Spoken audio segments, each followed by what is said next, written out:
Anakku, bojoku, aku kangen banget karo kowe. Saben wengi aku kelingan omah, kelingan guyumu lan suaramu. Aku pengen mulai nanging kahanan durung izini. Ngapura aku kudu ado, aku lunga mung kanggo keluarga. Muga Gusti njogo kowe kabeh nganti aku iso bali mulih.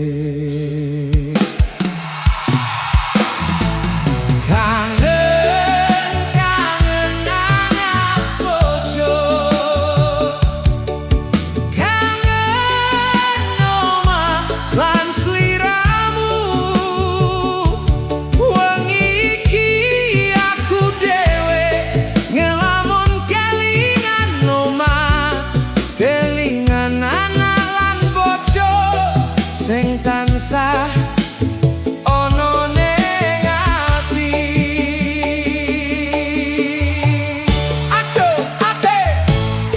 Aduh aku ning perantauan, golek urip kanggo keluarga. Nanging saben wengi teko rasa kangen soyong larani. Kelingan anakku sing cilik, sing tak tinggal wektu kuwi. Bapak kapan mulih maneh, pitakonmu gawe aku nangis. Aku iki mung wong biasa, sing pengen uripmu mulya. Senajan kudu aku lunga, atiku ora tau ninggalke.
bojo.